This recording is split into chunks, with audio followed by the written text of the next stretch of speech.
Assalamualaikum warahmatullahi wabarakatuh. Alhamdulillah, pada kesempatan hari ini kita bisa belajar bersama pada mata kuliah Ulumul Hadis dan Hadis Dakwah. Di hadapan kita sudah ada makalah dari kelompok 6 KPI 3. Tema yang kita bahas adalah takhrij hadis. Hal pertama yang akan kita lihat pada sebuah makalah adalah daftar pustaka.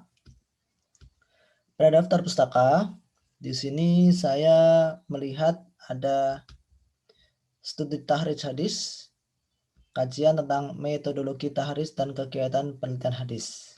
Seharusnya dalam daftar pustaka dicantumkan nama dari penulis buku ini. Saya googling, saya temukan namanya Ahmad Izan MAG, itu harus dicantumkan. Kemudian tempat terbit, penerbit, dan tahun terbit. Ini berkenaan dengan referensi yang buku. Sedangkan yang paling atas ini komunitas mahasiswa, ini Webley, ini dihapus saja karena tidak dianjurkan mengambil sumber dari Blogspot ataupun WordPress. Begitu pula dengan Webley. Ambil dari sumber-sumber terpercaya, baik itu buku ataupun jurnal. Kemudian di paling bawah di sini juga ada jurnal. Nah, jadi yang saya garis bawah di sini ada satu buku dan satu jurnal, itu bagus. Sedangkan untuk yang Webley ini tolong dihapus. Ini Rumah Fikih bolehlah untuk tambahan, begitu pula dengan Pusat Kajian Hadis untuk tambahan, tidak masalah. Baik, ini berkenaan dengan daftar pustaka. Penulisan pada daftar pustaka juga tidak sesuai. Seharusnya penulisan pada daftar pustaka itu menjorok ke tengah. Nah, baris kedua agak menjorok. Baris kedua agak menjorok, baris kedua agak menjorok. Juga judul itu harus ditulis dengan miring. Ini semuanya judul ini. Tidak ada penulisnya. Penulisnya itu Ahmad Izan Ahmad, karena dalam penulisan daftar pustaka ditulis dari last name atau nama terakhir terlebih dahulu baru nama depan. Begitu pula dengan ini John Pamil, berarti Pamil John. Nah, seperti itu. Penulisan jurnal itu harus ditulis nama jurnalnya apa. Nah, itu kan kalau seandainya manual itu rentan sekali dengan kesalahan penulisan. Maka sangat disarankan menggunakan aplikasi Zotero atau Mendeley. Ini berkenaan dengan daftar pustaka. Baik, kita ke awal lagi. Pada kata pengantar kita lewati saja daftar isi. Ini daftar isi sudah menggunakan otomatis. Nah, dipertahankan untuk kelompok 7 dan seterusnya. Harus seperti ini, ditulis otomatis. Nah, ini yang saya beri banyak sekali coretan. Jadi coretan di sini itu maksudnya apa? Rumusan masalah seharusnya ditulis dalam bentuk pertanyaan, diakhiri dengan tanda tanya. Misalnya, nah, rumusan masalah pertama, apa definisi takhrij hadis atau bagaimana definisi takhrij hadis menurut ulama hadis? Nah, seperti itu. Rumusan masalah kedua, seberapa penting atau bagaimana urgensi kegiatan takhrij hadis? Rumusan masalah ketiga, bagaimana metode melakukan takhrij hadis? Nah, jadi seharusnya rumusan masalah ini berupa pertanyaan. Ini semua berupa pertanyaan. Jadi ini salah. Tujuan dari penelitian atau tujuan dari penulisan makalah ini merupakan jawaban dari rumusan masalah. Kalau rumusan masalah yang pertama Bagaimana definisi tahrij hadis? Maka tujuannya mengetahui definisi tahrij hadis. Jadi menjawab rumusan masalah pertama. Rumusan masalah kedua, tujuan masalah kedua, menjawab rumusan masalah kedua. Tujuan yang ketiga, menjawab rumusan masalah ketiga. Nah, itu seharusnya. Jadi tolong untuk rumusan masalah diperbaiki lagi. Tujuan harus sinkron atau menjawab dari rumusan masalah. Baik, kemudian ke pembahasan. Pada pembahasan ini hanya ada satu footnote dan itu pun hanya penjelasan saja, tidak mencantumkan sumber. Pada halaman setelahnya, halaman 3, saya juga tidak menemukan footnote. Halaman 4, saya tidak menemukan footnote. Bahkan sampai terakhir saya tidak menemukan footnote sama sekali. Nah, ini menjadi tanda tanya. Jadi dalam penulisan karya ilmiah harus menyertakan footnote dari mana tulisan tersebut diambil. Bahkan satu paragraf harusnya ini ada footnote-nya. Paragraf ini mengambil dari mana? Nah, kemudian karena tidak ada footnote, akhirnya saya penasaran dan saya telusuri di Google. Setelah saya telusuri, ternyata muncul studi tahrij hadis yang telah dituliskan oleh presentator di daftar pustaka. Nah, saya lihat dari paragraf pertama, menurut Dr. Mahmud Tohan, bla bla bla bla bla, kemudian 1, 2, 3, ada hal mengeluarkan, hal melatih, hal memperhadapkan. Hal mengeluarkan, hal melatih, hal memperhadapkan. Jadi ini ditulis persis tanpa ada parafrase, atau bisa jadi copy paste atau ya penulisan ulang lah, dapat dikatakan seperti itu. Menurut istilah dan yang biasa dipakai oleh ulama hadis, kata tahrij memiliki arti mengemukakan 1, 2, 3, 4, 5. Kita lihat pada makalah, menurut istilah dan yang biasa dipakai oleh ulama hadis, kata tahrij memiliki arti 1, 2, 3, 4, 5. Dan itu sama persis. Tidak ada parafrase, tidak ada bahasa dari penulis. Jadi seharusnya dalam mengutip itu kita mengambil beberapa poin dan kita gunakan bahasa kita sendiri. Nah, dan mengutip dari satu buku itu jangan berhalaman-halaman ya. Jadi mungkin satu paragraf atau satu halaman dirangkum menjadi satu paragraf. Kemudian paragraf selanjutnya mengambil dari buku yang lain. Jadi misalkan di dalam satu halaman ini ada paragraf 1, mengambil dari satu buku. Gunakan bahasa kalian supaya tidak kena plagiasi. Jadi saya memang membebaskan menggunakan aplikasi plagiasi apa saja. Tetapi kalau kalian nanti sudah skripsi atau tesis atau mungkin nanti suatu saat ada yang S3 disertasi, amin, akan dicek plagiasinya dengan Turnitin dan itu sangat detail sekali. Jika sama persis seperti ini, maka dianggap plagiasi 100%. Maka harus diparafrase. Parafrase itu apa? Jadi substansi dari paragraf tersebut kalian cerna, kalian bahasakan dengan bahasa kalian sendiri. Jadi kata-katanya jangan sama persis.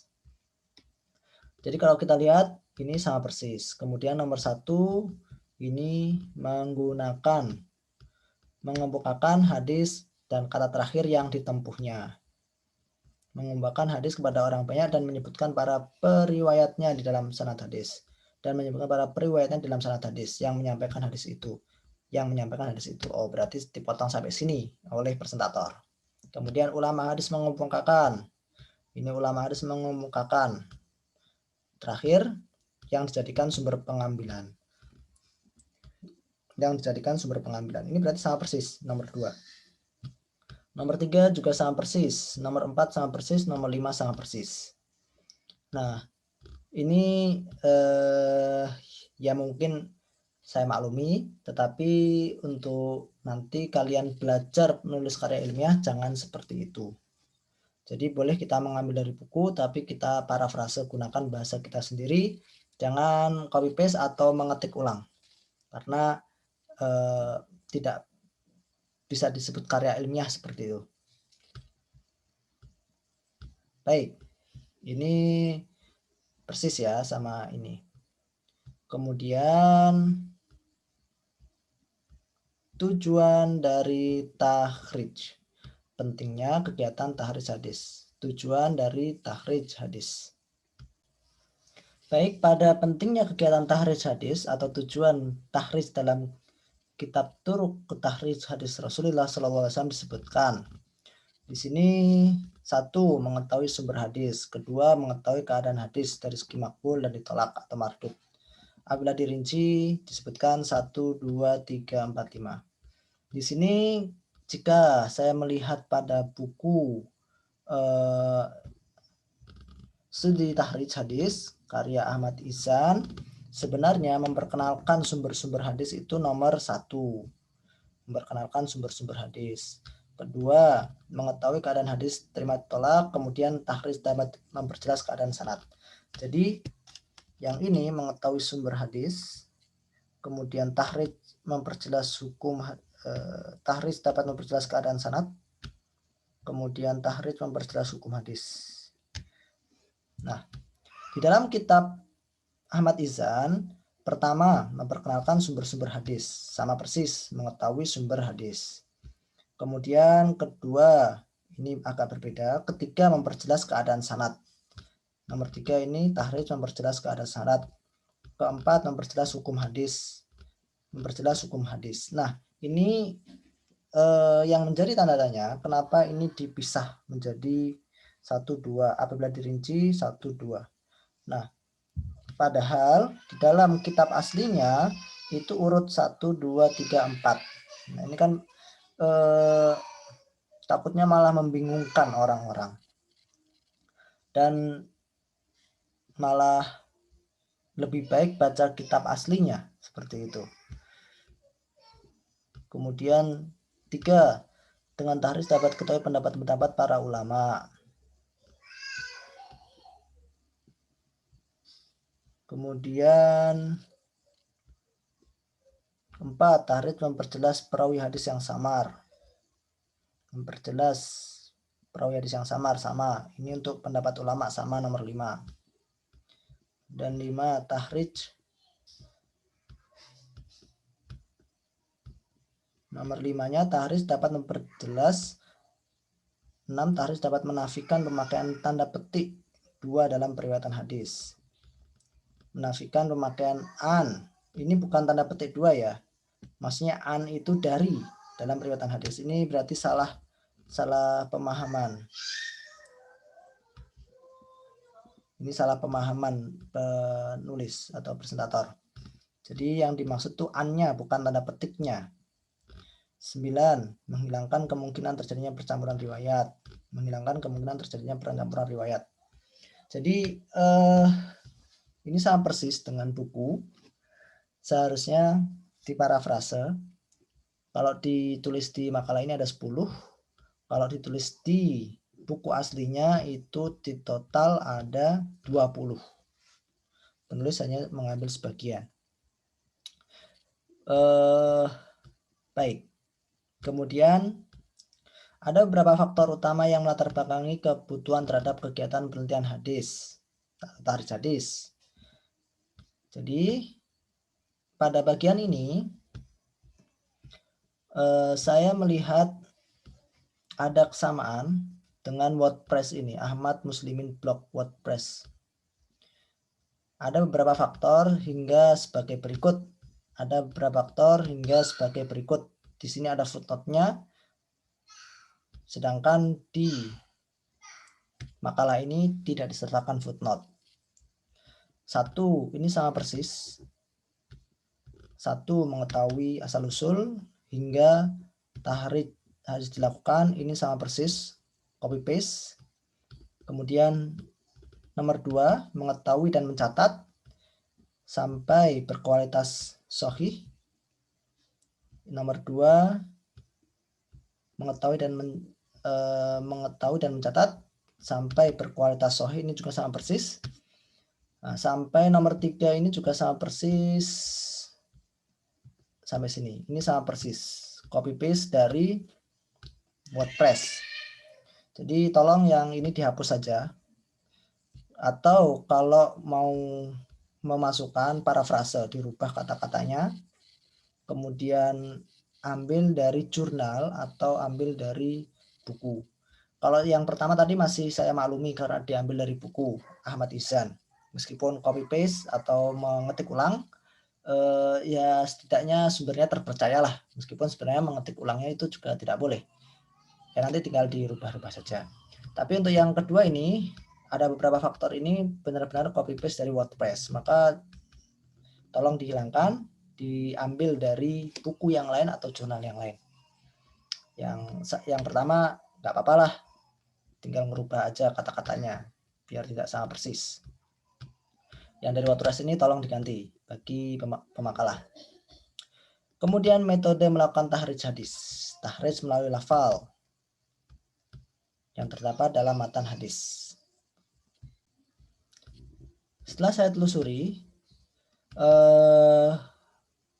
pada poin ini sama persis dengan jurnal yang dikutip oleh presentator dalam melakukan tahrij 1, 2, 3, 4, 5. Jadi sama persis kata-katanya.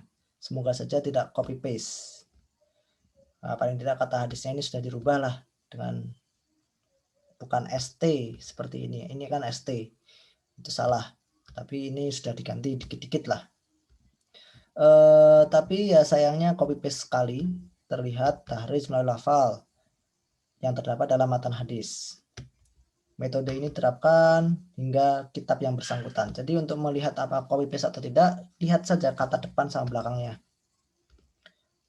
Metode ini terapkan kemudian kepada kitab yang bersangkutan sampai bawah kan. Nah, persis. Hanya saja di jurnal ini bagus karena ada footnote-nya nomor 12 Suudi Ismail. Sedangkan di makalah ini tidak ada. Nah, nomor 2 ini juga sama persis. Sama persis dengan jurnal tadi. Nomor 3 juga sama persis, copy paste. 4 dan 5 sama persis. Jadi usahakan agak dirubah kata-katanya, jadi tidak dianggap copy paste persis sama sekali. Plagiatnya dikurangi lah, seperti itu gampangannya. Dengan cara parafrase, kata-katanya dirubah. Dan paling tidak untuk membahas 5 metode ini jangan menggunakan hanya satu jurnal, dari jurnal yang lain juga ditambahkan. Jadi paling enggak satu halaman tuh 2 footnote lah atau 3 footnote seperti itu. Kalau ini kan berhalaman-halaman diambil dari satu jurnal, 2 halaman diambil dari satu buku. Jadi paling enggak satu halaman diambil dari 2 buku atau 3 buku, kan seperti itu lebih bagus. Baik, sebelum saya menjelaskan, ini masih merevisi ya. Sebelum saya menjelaskan, saya ingin men-share link buat tugas seluruh mahasiswa. Kalian ketik pada browser s.id/tyofrt s.id/tyofrt. Kalian ketik pada browser, enter, kemudian masukkan tugas. Baik, sekarang metode tahrij. Saya ingin menjelaskan 5 metode ini karena ini adalah hal yang penting yang kalian harus pahami. Dan penulis tidak mencontohkan atau presentator tidak mencontohkan. Karena tidak dicontohkan maka mungkin masih banyak yang bingung. Maka saya akan contohkan. Tahrij melalui lafal yang terdapat dalam matan hadis. Ini contohnya. Tahrij melalui lafal yang terdapat dalam matan hadis. Di sini ada kata innamal a'mal binniyat. Ada sebuah hadis dari Rasulullah SAW, innamal a'malu binniyat. Jadi untuk mencari hadis ini atau mentahrij. Tahrij itu tujuannya untuk melihat hadis ini terdapat dalam kitab apa saja. Tahrij itu fungsinya untuk mengetahui sanadnya. Rantai sanadnya itu siapa saja yang merawikan. Apakah ada perawi dhaif atau tidak. Kalau ada perawi dhaif berarti hadis ini dhaif. Kalau tidak semuanya thiqah berarti hadis ini sahih. Nah, seperti itu. Nah, yang pertama metodenya kita ambil satu kata. Boleh kata di depan, boleh kata di tengah, boleh kata di belakang. Untuk memudahkan, sebagai contoh, saya ambil kata di tengah. Akmal. Kata pertama, huruf pertama ain. Huruf kedua mim, huruf ketiga lam. Ain, mim, lam. Pada metode yang pertama ini, bisa kita gunakan kitab Mu'jam Mufahros li Alfadil Hadis. Mu'jam Mufahros li Alfadil Hadis. Yaitu Mu'jam itu seperti kamus. Kamus yang berisi hadis-hadis. Diurutkan sesuai huruf abjad. Nah, di sini kata pertama, huruf pertama itu ain, huruf kedua mim, huruf ketiga lam. Jika kita lihat pada kitab Mu'jam Mufahros li Alfadil Hadis, nah ini kitabnya. Kalian bisa lihat di Waqfiyah, Mu'jam Mufahros li Alfadil Hadis. Penulisnya Wensing. Ini ditulis Wensing sama Waqfiyah. Jadi ini orang Barat, bukan orang Arab. Ini orang orientalis. Tetapi meskipun orientalis, dia membuat karya yang fenomenal. Ditahqiq oleh Muhammad Fuad Abdul Baqi. Isinya apa? Isinya itu diurut sesuai dengan abjad. Alif, ba, ta, sa, jim, ha, kho, dal, dal. Ini ha, kho, juz kedua. Dal, dal, roza, sin. Masih juz kedua. Sin, juz ketiga. Sod, dot, to. Ini masuk juz keempat. Total ada 7 juz. Nah, orang orientalis saja membuat karya sebanyak 7 juz. Nah, kita sebagai umat Islam harusnya lebih daripada orang ini. Jadi total kitab ini berisi hadis-hadis banyak 7 juz.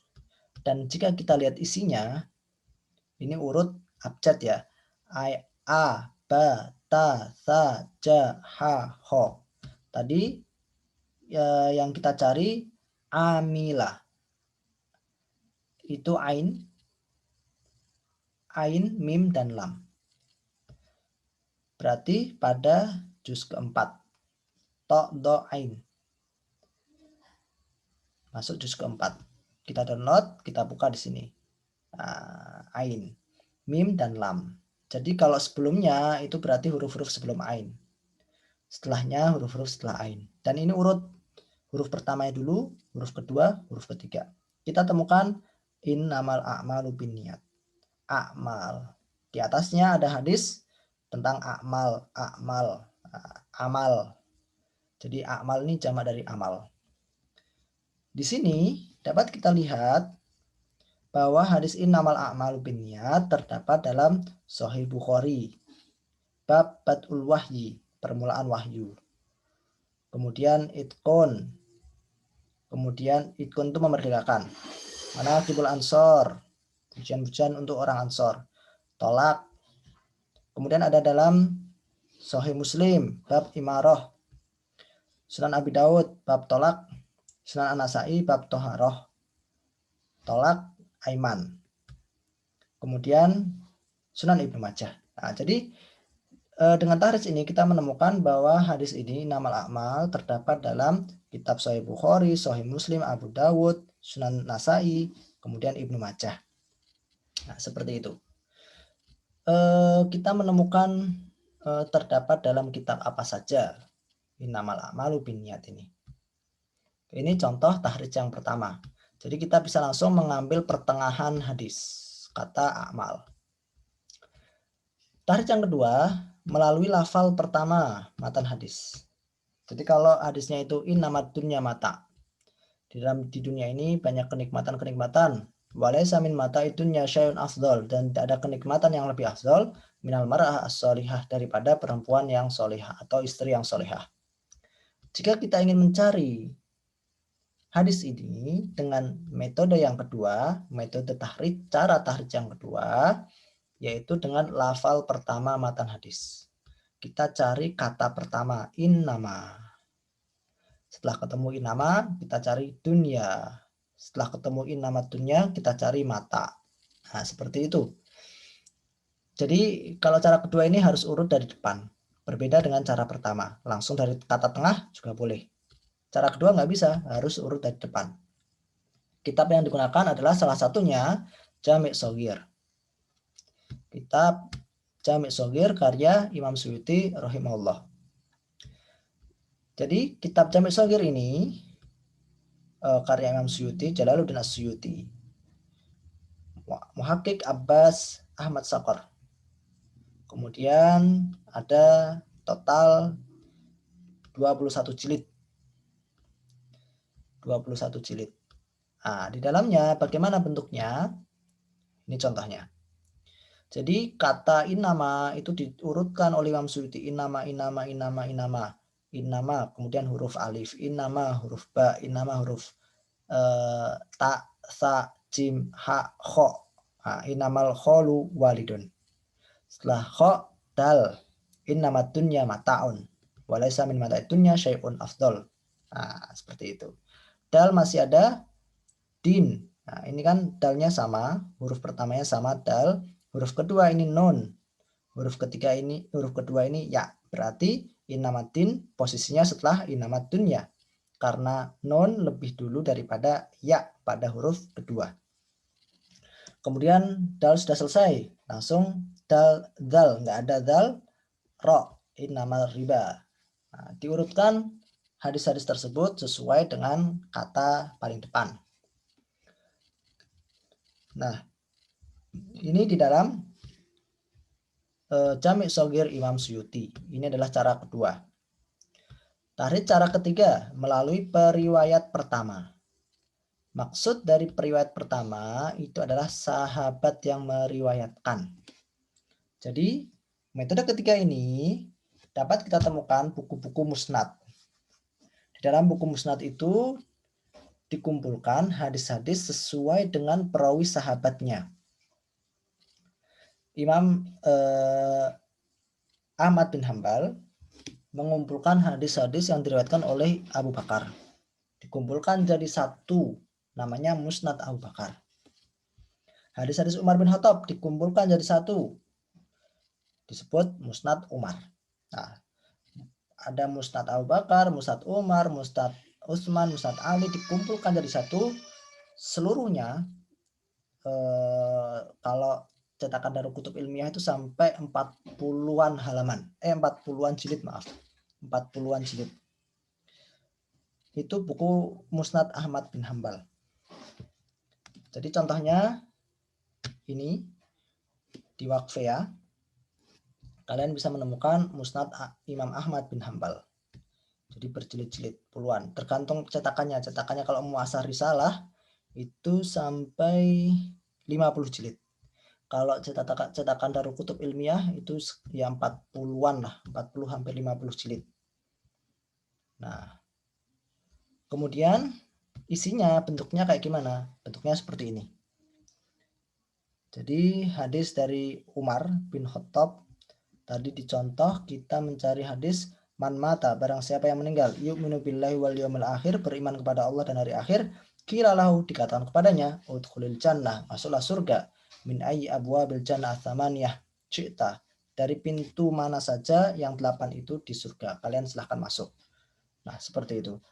Hadis ini diriwayatkan oleh Umar bin Khattab. Maka dalam Musnad Ahmad kita cari hadis-hadis yang terdapat dalam Musnad Umar bin Khattab. Nah, ini man mata yu'min billahi wal yawmil akhir qila lahu udkhul jannah min ayyi abwabil jannah atsamaniyah syi'ta.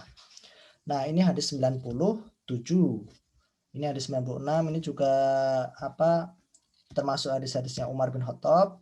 Jadi akan saya tampilkan bab awal permulaan hadis Umar bin Khattab. Musnad Umar bin Khattab. Di dalam Musnad Umar bin Khattab ini isinya semua hadis yang diriwayatkan oleh Umar bin Khattab. Ini cara ketiga. Cara keempat dengan tema-tema hadis. Jadi ada kitab-kitab hadis yang disusun sesuai tema fikih. Bab toharoh, bersuci. Di situ di dalamnya kitab-kitab atau hadis-hadis yang berisi tentang wudhu, tentang tayamum, dan sebagainya. Kemudian kitab setelahnya kitab sholat. Di situ dibahas sholat wajib, sholat sunnah, dan seterusnya. Kitab zakat, dibahas tentang zakat fitrah, zakat wajib, atau sodaqah, dan sebagainya. Jadi kitab ini seperti Sunan An-Nasai, Sunan Tirmidzi itu disusun sesuai dengan bab fikih. Contoh hadis, kita ingin mencari idza tawaddu'al abdul muslim awil mu'min. Apabila seorang hamba yang Islam, muslim atau beriman itu wudu, faqasala wajhahu, ketika dia mengusap mukanya, kharajat min wajhi kullu khati'atin, maka akan keluar dosa-dosa dari wajahnya. Nadhara ilaiha bi'ainaihi ma'al ma. Dosa-dosa yang dia lihat, dosa-dosa kecil yang dia lihat dengan matanya akan keluar bersama dengan air wudu itu. Maka karena ini membahas tentang wudu, kita cari di dalam Sunan At-Tirmidzi pada kitab Toharoh tentang bersuci. Nah, ini contohnya Sunan Tirmidzi. Sunan Tirmidzi ada 6 jilid cetakan Darul Gharab Al-Islami. Isinya, nah ini contohnya. Dalam Sunan Tirmidzi. Maja'a fi fadli tuhur. Nah, ini hadisnya. Idza tawaddu'al abdul muslim, dan lengkap dengan sanad-sanadnya. Siapa saja yang meriwayatkan. Ternyata sahabat yang meriwayatkan adalah Abu Hurairah. Ini cara meriwayatkan yang keempat. Yang kelima, tahrij melalui klasifikasi hadis. Yang dimaksud dengan klasifikasi hadis itu maksudnya ada kitab-kitab hadis yang di situ dikumpulkan hadis-hadis sahih. Contoh Sahih Bukhari, Sahih Muslim. Ada kitab-kitab hadis yang dikumpulkan status derajatnya dhaif atau maudhu. Ada kitab khusus tentang maudhu, maudhu'at, seperti itu. Isinya kitab-kitab hadis maudhu. Nah, klasifikasi hadis ini kalau kita ambil contoh yaitu pada kitab Sahih Bukhari. Nah, ini kitab Sahih Bukhari. Kalian bisa download di Waqfiyah. Kita ingin mencari hadis innamal a'malu binniyat. Nah, maka dalam Sahih Bukhari pada kitab Bad'il Wahyi akan kita temukan innamal a'malu binniyat dari Umar bin Khattab. Innamal a'malu binniyat wa innamal likulli imri'in ma nawa. Faman kana hijratuhu ila dunya wa yusibuha aw ila imra'atin yankihuha fa hijratuhu ila ma hajara ilaihi. Nah, ini hadis di dalam Sahih Bukhari. Pak, kalau seandainya saya nggak bisa bahasa Arab, bagaimana saya melakukan tahrij? Maka ada cara yang keempat. Tadi berapa? 5 ya? 1, 2, 3, 4, 5. Maka ada cara keenam, yaitu cara tahrij dengan menggunakan komputer. Nah, kalian buka gethadis.web.app. Ini salah satu website untuk tahrij hadis. Masih banyak aplikasi hadis atau website yang lain seperti Lidwa itu juga bisa, atau Mausu'ah Kutub Sittah itu juga ada. Jadi banyak sekali. Nah, ini salah satu contohnya saja. Misalkan saya ingin menuliskan innamal a'malu binniyat, maka saya tuliskan innamal a'mal. Maka ketika saya ketikkan di sini, dia akan mencari secara online ya. Ini harus online. Bisa kalian gunakan di HP atau kalian gunakan di laptop, tetapi harus online. Nah, akan muncul ketika searching nanti akan muncul jumlah hadis di dalam Sahih Bukhari ada 5. Innamal a'malu binniyat. Dan ini lengkap dengan terjemah bahasa Indonesia. Ternyata di Sahih Muslim ada 1. Nah, kemudian di Sunan Tirmidzi ada 1. Nah, seperti itu. Jadi akan terlihat hadis ini ada di dalam kitab apa saja. Ini cara yang keenam, yaitu tahrij dengan komputer, yang harus dimasukkan oleh presentator di dalam makalahnya.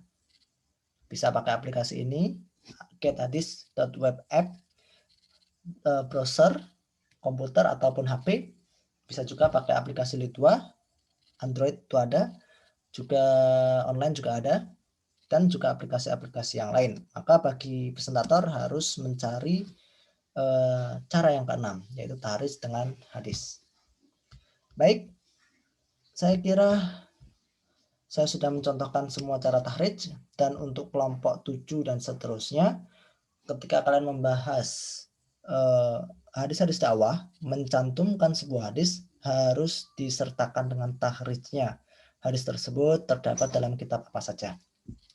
Baik, saya kira sudah cukup. Link tugas juga sudah saya sertakan di pertengahan sesi tadi di video ini. Silakan kalian mengerjakan tugas tersebut. Dan untuk presentator, silakan memperbaiki daftar pustaka, memperbaiki isi, dan menambahkan bagaimana cara tahrij dengan komputer. Semoga ini bermanfaat bagi kita semua. Ini jangan lupa tugasnya ini ya, s.id/tjofrt, s.id/tjofrt. Baik, itu link tugas. Semoga ini bermanfaat bagi kita semua. Akhirul kalam, assalamualaikum warahmatullahi wabarakatuh.